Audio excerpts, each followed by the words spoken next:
ሰላም ሰላም ቤተሰቦች እንዴት ናችሁልኝ? እኔ ያለው ፈጣሪ የተመሰገነ ይሁን። በያላችሁበት ሰላማችሁ ብዙ ትርፍርፍ ይበልልኝ። ለኔ ቻናል አዲስ የሆናችሁ ሰብስክራይብ፣ ሼር፣ ላይክ እያደረጋችሁ ቤተሰብ እንድትሆኑ በትህትና ጠይቃችኋለሁ። ጽናት ክፍል 154 እንግዲህ ተለቋል። ክፍል 150 ላይ ጨበሬ ፍቅር ይዘውታል ብላችሁ ታምኑኛላችሁ?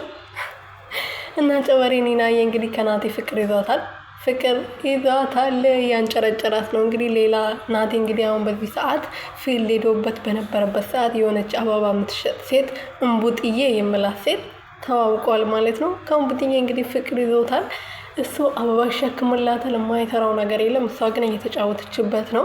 አበባ ስለሚያወርድላት ከመኪና ላይ ስለሚያራግፍላት እንደ ውትድርና ነው ምንድን ነው የሚባለው፣ እንደዛ ስለሚሰራላት በጣም ተመችቷታል። እየጠራች ልክ መኪና ሲመጣ ትጠራዋለች። ከዛ አበባ ትሰጠዋለች፣ ትስመዋለች። ከዛ ያኔ እሱ እንግዲህ ይሞቀዋል፣ ቀልጥ ይላል ማለት ነው። እኔ እኮ ግርም ይለኛል እኮ አንዳንዴ ሳስበው ራሱ ማለት ነው።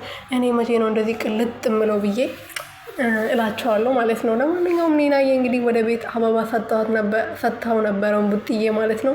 አበባውን ይዘው እንግዲህ ወደ እነ ኪራ ቤት መጥቶ ነበረ። ወደ እነ ኪራ ቤት መጥቶ እንግዲህ እኔ ከዚህ በኋላ እዚህ ቤት አልመጣም ምናምን ብሎ ቁልፍ ሰጥቷት ነበር የወጣው።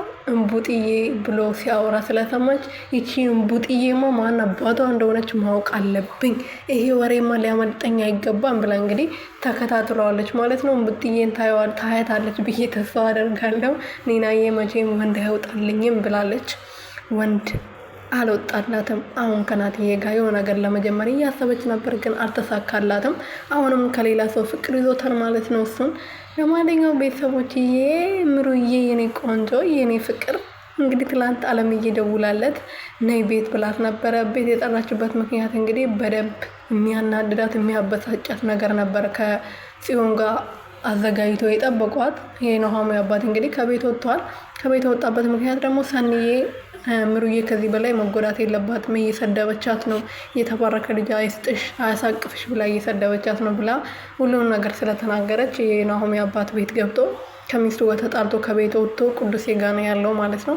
ምሩዬ ደግሞ አገር ሰላም ብላ ተረጋግታ አውርታ ስለነበረ ደስ ብሏት ወደ አማቴ ቤት ልሄድ ነው ብላ ለሰንዬ ተናግራ እንግዲህ አለምዬ እስከ ዛሬ እንደዚህ ተረጋግታ ካወራችኝ በጣም ቆይታ ነበርና ዛሬ በጣም ተረጋግታ ነው ያወራችኝ። ስለዚህ እጂ አናግራት ልመጣ ይገባል ብላ እንግዲህ ደስ ብሏት ሄዳ ነበረ። እንደሄደች ግን እንደዛ እንደጠበቀችው አላገኘችም። በአንቺ ምክንያት ትዳሬ ተበጣብጠዋል፣ አንጀቴን አብሬ ነው ማለቅስብሽ፣ ከዛ አረግምሻለሁ፣ ይሄ በሰላም አትወርጂም ብላ እየሰደበቻት ነበር። አንቺ በሽተኛ ቁጭ ብለሽ መድኃኒትሽን ብትወጪ ይሻልሻል፣ የኔን ትዳር ከምበጠብጪ ብላ ተሰድባት ነበር። ምሩዬ በጣም አዝና እያለቀሰች ነበር የወጣችው።